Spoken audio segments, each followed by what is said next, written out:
Kai Soto, suportado di umano si Kevin Kiambao sa mga pangarap nito sa paglalaro overseas at Carl Tamayo ay maglalaro nga ba para sa Manila Stars sa MPBL. Ito ngayon ang ating pag-uusapan sa video natin ito. Ngunit kung bago ka pa lang sa aking munting YouTube channel, humihingi po ako ng like, share and subscribe. Maraming salamat.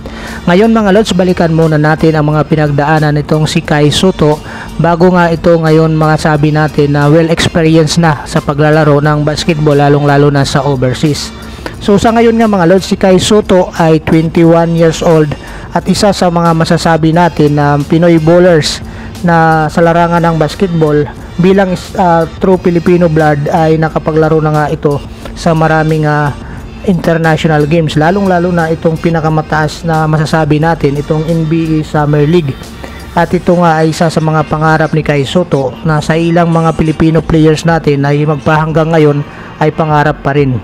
So iniwan nga ni Kai Soto mga lods ang Ateneo High School at nagpatuloy nga ito sa US. At dito siya nakatanggap ng invitation para sa bagong buo na G-League Ignite nang hindi naman sumang-ayon sa kanya dito ang pagkakataon. Lumipat naman itong si Kai Soto sa Australia at naglaro nga siya dito sa Adelaide 36ers sa NBL Australia. At dito sa paglalaro niya sa Adelaide 36ers ay nagpa-drop naman ito sa NBA, pero wala pang swerte para sa ating kababayan na si Kai Soto. Hindi nga siya dito napili sa NBA draft. Pero imbis na panghinaan ng loob itong si Kai Soto para sa kanyang NBA dream, ay pinagpatuloy niya pa rin ito. Ito ay naimbitahan nga siya dito para maglaro para sa Orlando Magic sa nakaraang NBA Summer League. At hindi pa din ito sunerte mga lods itong si Kai Soto at hindi nga nakakuha ng kontrata. Dahil nga ay mayroon itong iniindang injury sa pagkakataon na yun na nakapaglaro siya dito sa NBA Summer League. Bagamat naipakita niya ng maganda rin ang kanyang paglalaro, ay kinulang nga rin ito at hindi nga masyado napansin mga lods. So dito naman mga lods, bumalik na siya dito sa Japan B-League para sa Hiroshima Dragonflies at nagpumirma siya ng kontrata bago naman siya lumipat dito sa Yokohama sa Japan B-League pa rin. At ito nga mga lods ay nangyari lamang sa loob ng 5 taon para kay Soto. So sa lahat ng mga pinagdaanan ni Kai Soto sa kabila ng kanyang batang edad nga mga lods, ay nakitaan na nga ito ni Coach Timko ng pagiging veterano sa batch ng Gilas Pilipinas sa ngayon. Kaya naman ayon nga dito sa balita ng Tiebreaker Times, sinabi nga niya na ngayon ay nakikita nga niya ang kanyang sarili dito kay Kevin Kiambao. Kaya ngayon sabi nga niya dito sa report, suportado niya itong si Kevin Kiambao sa pangarap nga nitong makapaglaro overseas, lalong-lalo na dito sa NBA. So dito sa bagong Gilas Pilipinas under Coach Tim Con nga ay nag-excel nga itong si Kai Soto, kung saan ay nag-average nga ito ng 15.5 points, 12.5 rebounds at mayroon siyang 2.5 blocks per game sa dalawang laro ng Gilas Pilipinas dito sa FIBA Asia Cup Qualifiers first window. Kaya ayon nga dito sa kanya, sinusubukan niyang kausapin palagi at lapitan itong si Kevin Kiambao. At ganun din naman si Kevin Kiambao, lumalapit din daw ito sa kanya para makipag-usap nga at humingi nga ng mga tips regarding dito sa kanyang mga experience sa paglalaro ng basketball. So sa ngayon nga mga lods, itong si Kevin Kiambao ay 22 taong gulang na at masasabi rin natin na maganda rin ang nilalaro nito sapagkat champion nga lang ito dito sa UEP sa Lasal at saka naging MVP din ito. At isa pa mga lods, na kamakailan lang ay naglaro nga itong si Kevin Kiambao para sa Strong Group Philippines sa Dubai. At dito nga ito nakitaan ng maraming mga manunood na mahilig sa basketball na maganda nga at nagkaroon ng interest sa kanya ang buong mundo dahil sa magandang ipinakita nga niya dito sa Dubai, dito sa Strong Group Philippines na naging runner up nga dito nga mga lods. So ngayon itong si Kevin Kiambao, may balita nga mga lods na mayroong NCAA Division 1 na gustong kumuha sa kanya. At mayroon din balita na marami ang nag-o-offer dito kay Kevin Kiambao, especially dito sa Japan, sa Middle East at saka sa US. Kaya ngayon nga itong si Kevin Kiambao Ayon dito kay Soto ay nakaka-relate nga siya sa mga pinagdadaanan ni Kevin Kiambao. Kaya ngayon itong si Kevin Kiambao dito nga sa Gilas Pilipinas para sa FIBA Asia Cup qualifiers first window, nag-a-average itong 12.5 points, 4.5 rebounds at saka 1.5 assist.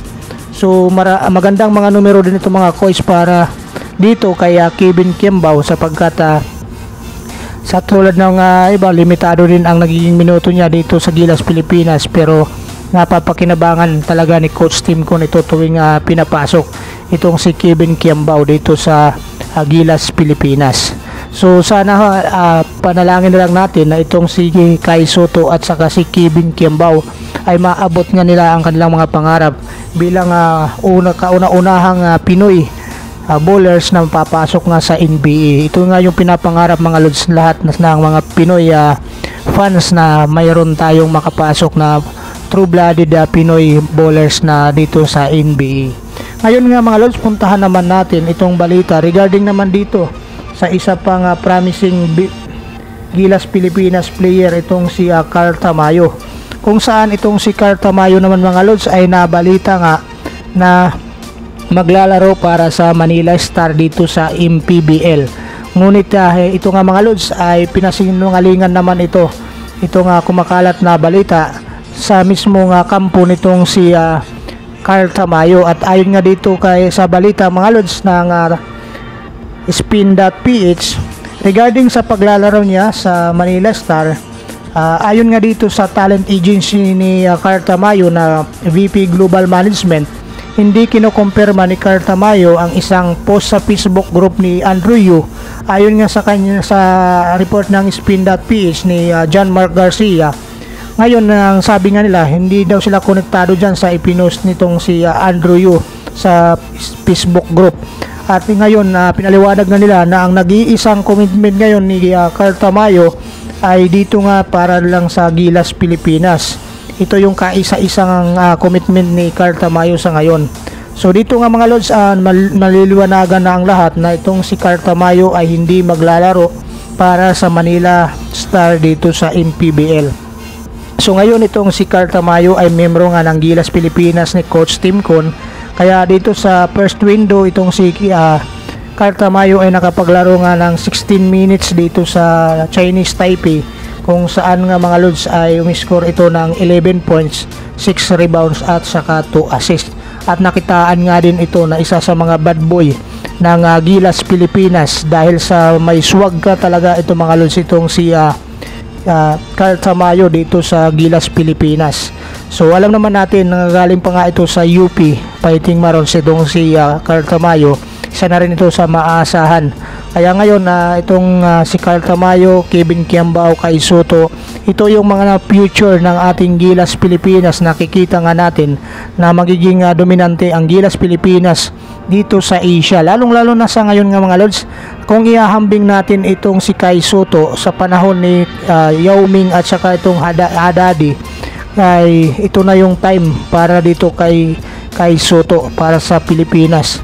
Dahil ang dominasyon nga ng ni Yao Ming at saka ni Haddadi, kung papansinin natin dito sa dalawang laro ng Gilas sa FIBA Asia Cup, ay ganito rin ang naging dominasyon nitong ating kababayan na si Kai Soto. So maraming salamat mga lods, hanggang sa muli natin mga basketball updates. God bless you all. Bye bye.